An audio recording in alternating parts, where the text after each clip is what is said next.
కద్దు ఖీర్ అని చేసి ఈ 3 ఐటమ్ నమాజ్ అయిపోయాక మగ్గి నమాజ్ అయిపోయాక ఇక్కడ ఓపెన్ చేస్తామండి. పెద్దలందరూ వస్తారండి, వాళ్ళు తింటారు, వాళ్ళ మనోభావాలు తెలుసుకొని మేము ఎలాగుందో అర్థమండి. ఈ 30 రోజులు మనం కష్టపడి వాళ్ళని ఈ చిన్న కుర్రోళ్ళు గత 12 సంవత్సరాల నుంచి ఇదే కార్యక్రమం చేస్తున్నారండి. ఇది కేవలం బిజినెస్ కాదండి, ఓన్లీ ప్రజాసేవ అండి. మనుషులకు వచ్చి సాయిబులు మనం చేస్తున్నామండి. మన స్పెషాలిటీ ఏంటి, మనం ఏం చేస్తున్నాం, హలీము అన్ని 2 రకాల హలీం ఉంటాయి. ఒకటి చికెన్, మటన్, కద్దు ఖీర్, అదే బిర్యానీ విధంగా వాళ్ళు సప్లై చేస్తుంటారండి. అది దీని గురించి ప్రజలందరూ వచ్చి నమాజ్ అయిపోయి అందరూ చుట్టుపక్కల వాళ్ళు అందరూ వస్తారండి. ఇది కేవలం స్విగ్గీలో కూడా ఉంది, జొమాటోలో ఉంది, అన్ని దీంట్లో ఉంది, అవైలబిలిటీ ఉంది. మీకు కావాలి స్విగ్గీలో అవైలబుల్ చేసుకోవచ్చు. Chennur KGN Hyderabad haleem centre, Chennur. కులమతాలకు అతీతంగా వచ్చి ఇక్కడ తీసుకుంటున్నారా? కులమతాలు అతీతంగా అందరూ వస్తారండి. ముస్లిమ్స్ వస్తారు, హిందూ అందరూ వస్తారు, హిందూస్ ఎక్కువ వస్తారు, అందరూ వస్తున్నారండి.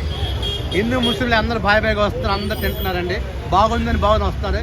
వీళ్ళు వెళ్ళి తినేసి ఇంకో 10 మంది చెప్పి తీసుకొస్తున్నారు, వాళ్ళు చెప్తున్నారు, ఎంజాయ్ చేస్తున్నారు. సో బాగుంది. ఇది దేనితో తయారు చేస్తారు? దీంట్లో ఉపయోగించే వస్తువుల గురించి వస్తువులు చికెన్ వేస్తారండి, చికెన్ వేస్తారండి. కొన్ని వెరైటీస్ ఐటమ్స్ వేస్తారండి. దాన్ని వదిలించి దాన్ని మరగబెట్టి టేస్ట్ చేసి దాన్ని తయారు చేస్తారు. పప్పు, జీడిపప్పు, కిస్మిస్, బాదాము, అన్ని రకాల అన్ని వేస్తామండి. అప్పుడు టేస్ట్ వస్తుందండి.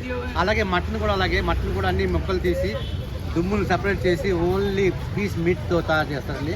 దాన్ని కూడా అన్ని పెట్టి అన్నీ వేసి బాగా నూరి చేసి ఉదయం స్టార్ట్ చేస్తే మీకు తర్వాత సాయంత్రం 4 గంటలు రెడీ అవుతుంది. దాన్ని హలీం అంటారు. కద్దు ఖీర్ ఆనందంగా చేస్తారండి. అదొక ప్రసిద్ధి బాగుంటుంది.